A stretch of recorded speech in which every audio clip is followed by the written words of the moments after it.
Your Business Matters with Pallavi Ahluwalia of Ahluwalia Law Offices. Tune into their show every Wednesday at 10 a.m. on 104.9 FM and ask her all your legal questions. Ms. Ahluwalia owns and operates Ahluwalia Law Offices PC. She received her law degree in 1996 from Southern Methodist University in Dallas, Texas, and also has a graduate degree in English Literature and Master of Philosophy in English Literature from the University of Punjab, Chandigarh in India. Ms. Ahluwalia is also a certified mediator and has served as an appointed mediator for Collin County Courts. In addition to regularly volunteering at legal aid clinics hosted by the Legal Aid of Northwest Texas, Ms. Ahluwalia serves as a legal advisor to CHAIN, a non-profit organization working on issues related to domestic violence. She also spearheaded and participated in the inaugural annual legal aid clinic that was held to benefit the underprivileged South Asian community. Ms. Ahluwalia also served on the North American South Asian Bar Association's Executive Committee and is the founding president of the South Asian Bar Association of Dallas. Her speaking engagements have included being speaker at the National South Asian Bar Association's annual conference, speaking at the conference held by the Texas chapter of the American Immigration Lawyers Association, and a presenter to the Indo-American Chamber of Commerce activities. She has been featured in Texas Lawyer magazine for an article on law firm ethics. Ms. Ahluwalia speaks English, Hindi, Urdu, and Spanish. Her office handles cases involving immigration and naturalization law, family law, business law, contract law, and civil litigation. Alright, this is Your Business Matters with Pallavi Ahluwalia from the Ahluwalia Law Offices PC. So get ready to ask any question related to immigration, naturalization, or anything related to family law, corporate, or civil matters. You can call right now at the studio number, which is 972-235-5555 to get clear answers right away. For appointments, you can call the front desk manager at 972-361-0606. Their email is frontdesk@ahluwalialaw.com. With that, would like to welcome Pallavi on the air. Good morning, Pallavi. How are you? A wonderful morning to you, Meetu. Doing very well. I'm glad to be here, part of your morning show with Your Business Matters. We're here every Wednesday, and hopefully this week I should be back even on Friday and hope to answer questions for the community.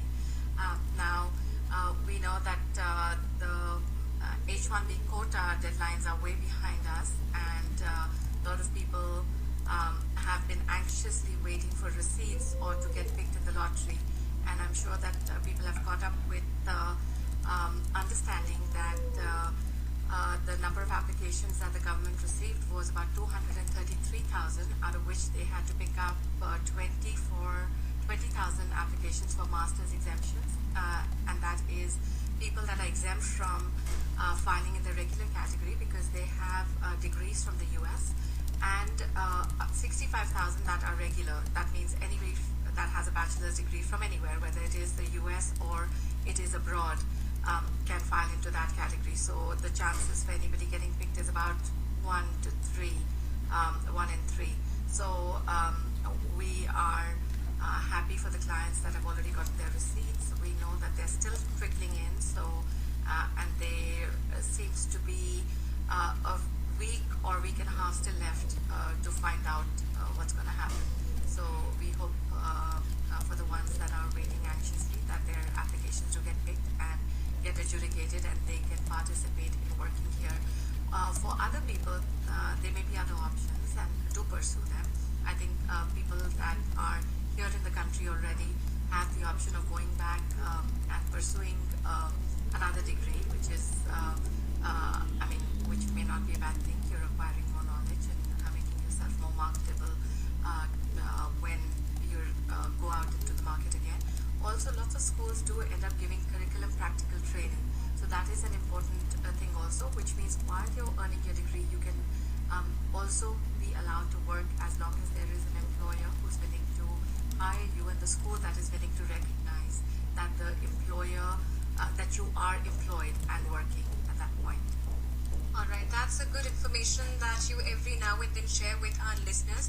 Well, would like to tell all my listeners we have Pallavi Ahluwalia in the studio answering all your legal questions. So yes, if you have any questions, this would be the time to call 972-235-5555. That's the number in the studio. Every H-1B season, Ahluwalia Law Offices steps in to offer free consultation to the student community. They are extending this offer to the employers Matters this season, please set up one with the front desk manager at 972-361-H1B1. And I know I made a mistake here. Please correct me, Pallavi here. You are so sweet, Mitu. Because yes, that was your offer prior to the H1B season. Look at me. And no, but that's okay. I mean, you're still catching up with us, so it's fine. Or with law as it operates. So the offer is extended for next year for sure. So for right now, I think we can definitely offer it for the next season. But let's take some calls, Mitu, and answer questions. And I'm glad it's just radio because people can see my face turning red at this point. Okay. All right, Fun Asia Radio, you're live on the air. Are you, all right, it looks like not. Fun Asia Radio, you're live on the air. Go ahead and ask your question, please. Yes, ma'am. Hi, Aluwalia. How are you? I'm very well. How may I help? Yes, I have a quick two questions. One is if somebody got green card to asylum, can they invite their parents over here? So if are they just green card holders at this point, or have they become U.S. citizens? Yes, they just got the green card for. Yeah. So there is the green card to the green card category will not allow you to sponsor your parents. Okay, you have to be a U.S. citizen. So the green card people can only sponsor their children, or they can sponsor their spouses. Okay. So when you get to be a U.S. citizen, then of course you can sponsor your parents. Now, in terms of an invitation, if you want to just invite them for them to just come here and visit you, that could be done.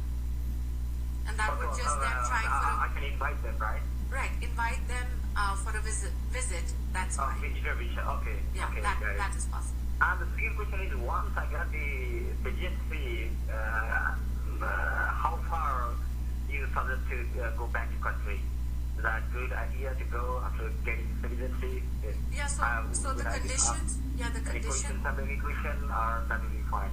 Okay, so the conditions that you have right now are on the green card, which means that when you're a green card holder, you cannot go back to the country from which you sought asylum here in the United States. But I think after you have been a citizen, that should not be an issue. I think, and then at that time it should be. Okay. That's a good thing to know. Thank you very much, and I'm a fan of your program. You're contributing to our community a lot, so thank you Okay, very I much. appreciate your sweet comments. Thank you. Appreciate that. Thank you very much. Thank you very much. Thank you. Once again, the number in the studio, 972-235-5555. This is Your Business Matters with Pallavi Ahluwalia from Ahluwalia Law Offices. Going to our next caller, Fun Asia Radio. You're live on the air. Go ahead and ask your question, please. Hi, Mitu and Pallavi. Good morning. Good morning. I'm an H4 visa holder, and my question is regarding I-765 filing. When USCIS starts accepting the applications on May 26th, how long do you think these will take to get approved? And can we apply for jobs while the application is under process? Yes, you may. So you are currently on an H4 status. You're not converting to an H4 status, correct? No, I am on H4, yes. Okay. So then the obligation for the government is to turn around the 765 within 90 days. I see. So that means I can start applying, say, somewhere around the end of August or September when I receive the EAD, or I can do it before that as well? Yeah, it depends on what the requirements of the employer where you're applying are, right? If there is an employer who's willing to wait 2-3 months till you get adjudicated and get your EAD, that's a different matter. Or if their employers just want to make sure that you're employment eligible at the time that you're applying for the job. It just depends on the opening that you're applying against. So, but not anything that would be mandated by law. If you want to apply and you start applying and say that I'll have employment eligibility in about 90 days from May 26th, if that's when you choose to apply, then that's fine too. Great. So, thank you for your help. all the best. All the best to you. Going to our next caller, Fun Asia Radio. You're live on the air. Go ahead and ask your question, please. Yeah, good morning, what are you? Good morning.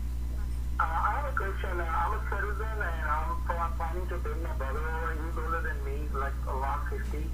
But I have heard somewhere, is that a possibility in the U.S. laws, if you provide a medically excused it's easy to get a visa because my mom also going to apply for a visit visa in coming days. Is there any possibility if I'm willing to provide a financial securing settlement here? Yeah, so you want to invite him here, you want to invite your brother here just to come visit, correct? Can you hear us? Yeah, I can hear you now. All right, go ahead. Okay, so do you want to invite your brother for a visit visa?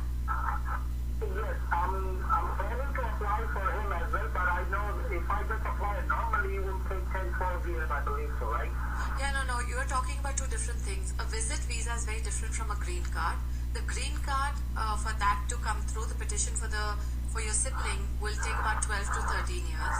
Okay, and if you're just inviting them to come and visit, and that particular approval at the consulate is based on a couple of prongs. The reason for the visit here, the financial ability for your brother in the home country, as well as the emotional connection to the home country. Those are the prongs that the consulate will roughly assess. So it's not something that you can sponsor from here.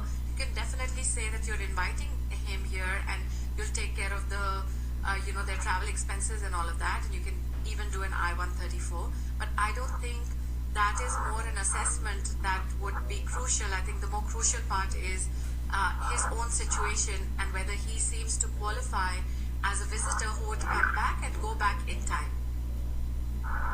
Okay, so once they are here, let's say if they get a longer stay here, so and if I'm planning to apply for them to get them a legal status here, is that possible too?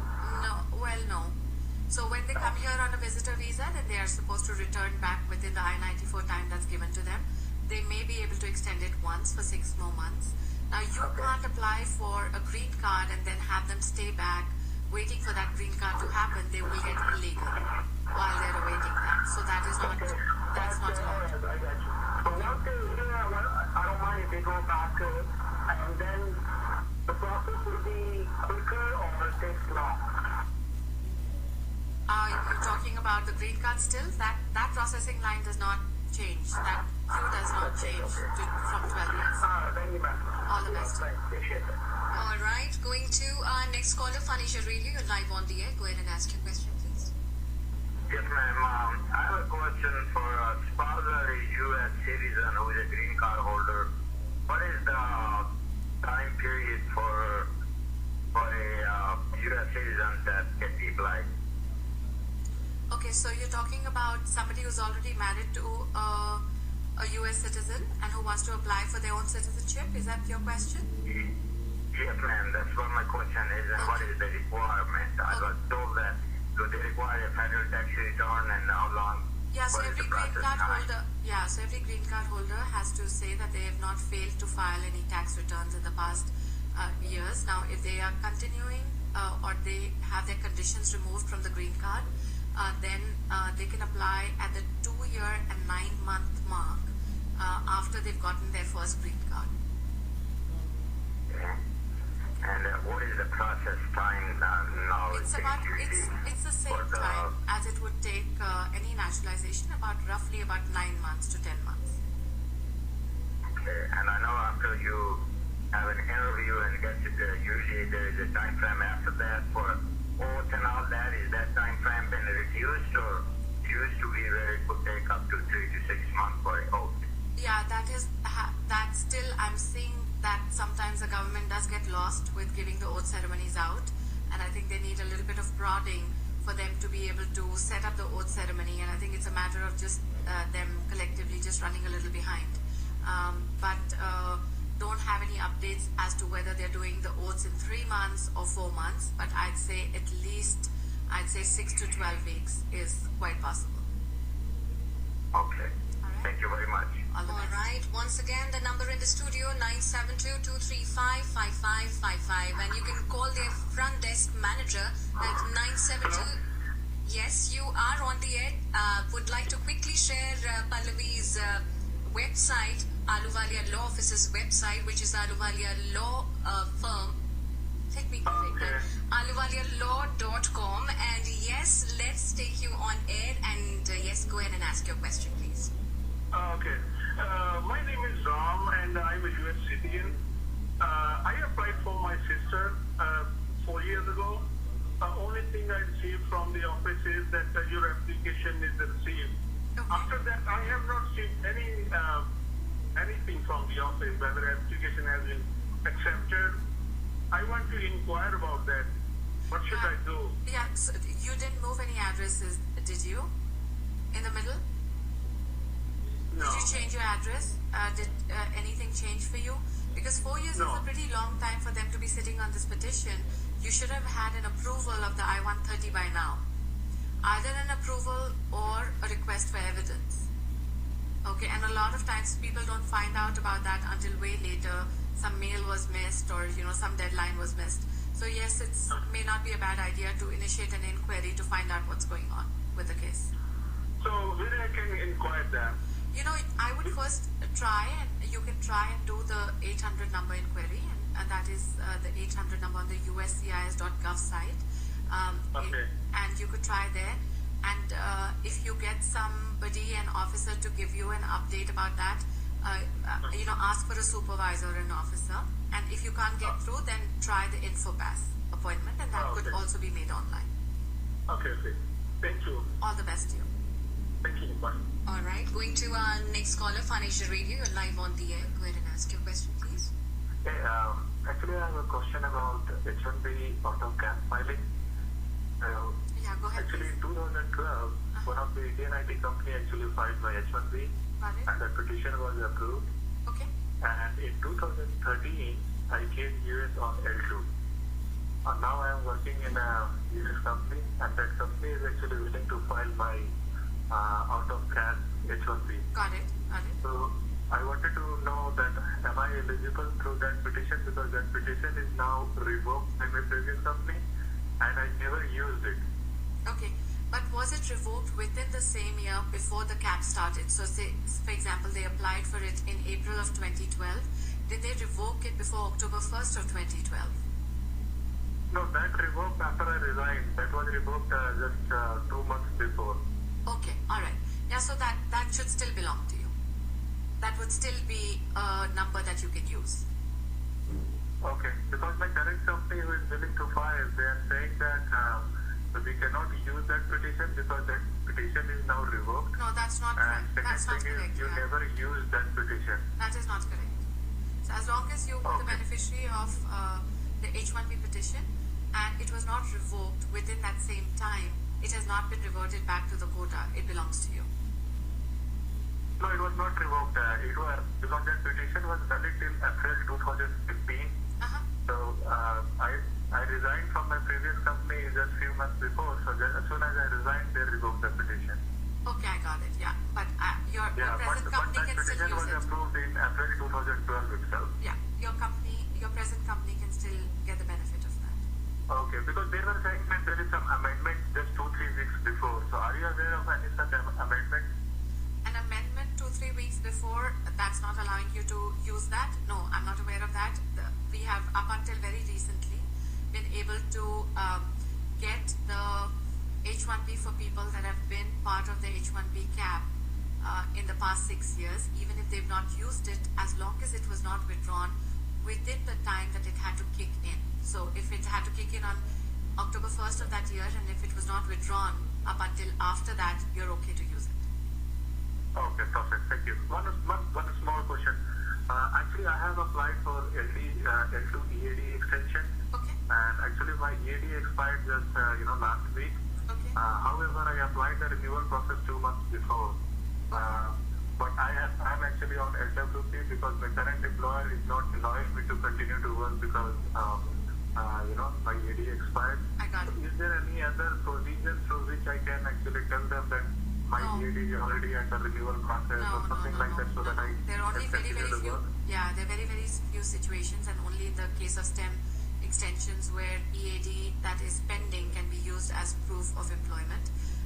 For an EAD, for any other situation, you have to have the EAD valid for it to allow you to work, not a pending Right. EAD. All right? So I have already actually requested them to expedite it.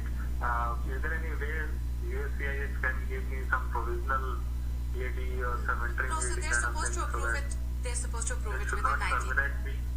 Yeah, so the USCI is supposed to approve it in 90 days. And so if you've waited 60 days, you have really just 30 more days left. And explain that to the company.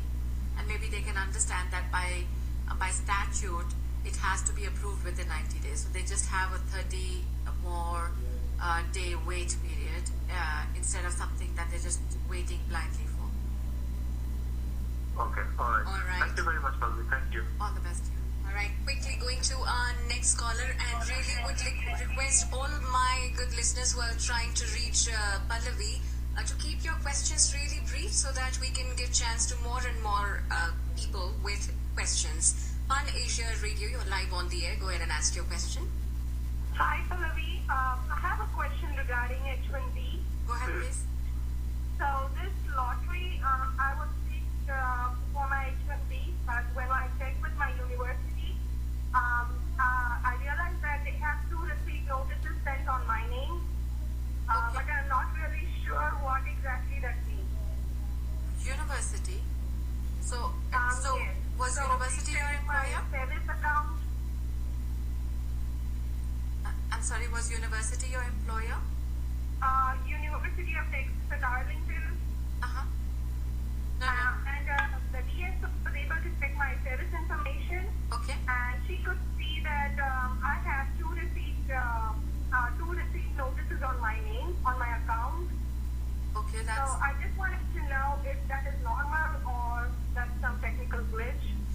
So unless you had 2 prospective employers that were filing for you, did you have 2 employers that extended No. the job offers? There was No, only it one was just employer? one. Yeah, that may be a technical glitch then. Or something that they, so was there perhaps a STEM extension that has also been applied for you? While you have No, this going on? because I started my OPT last Okay. October. Okay. Yeah, so there should be one. If you have one employer, then you should just have 1 receipt notice, not 2. So that may be Okay. a glitch. Your employer has not received a receipt notice yet? They have received it, but I haven't got a chance see the mail. I mean, what they have received it yet. Okay, yeah. So, I mean, getting that receipt in is victory in itself because you've been selected in the lottery. Now, the second Okay. application, I don't know, or the second receipt, I don't know what that would be about. And maybe it's just Okay. some glitch in the CVIS system as opposed to in the receipt notice. Match the CVIS Okay. system with the physical receipt that your employer has, and then you'll be assured of the fact that you're in the quota. Okay. All right. All the best to you. I have one more question. Go ahead, please. Yes, my mother-in-law had traveled in 2011 on B2 visa, Okay. and she forgot to return her I-94, although she returned back well on time. Okay. Will that be a problem for her to coming back again? You know, that this can create an issue for her. And I think Meetu's telling me that I'm out of time right now. Do you want to hold on and I'll take you off the air? Let's do that. Actually, you just hold the line and we'll take you off the air. And thank you all for asking your questions, and thank you, Pallavi, for doing this every week. Really, really appreciate it. My pleasure, and I'll be back on Friday to answer more questions. Wonderful. See you then, and have a nice time. Thank you. Pallavi Ahluwalia of Ahluwalia Law Offices. Call in with your questions at 972-235-5555. That's 972-235-5555. If you didn't get a chance to ask your questions, or if you prefer a personal or private consultation with an attorney regarding immigration and nationalization law, family law, business law, contract law, or civil litigation, she can be contacted at 972-361-0606 or Pallavi@yourdaislawyer.com. Thank you for participating in their show, Your Business Matters,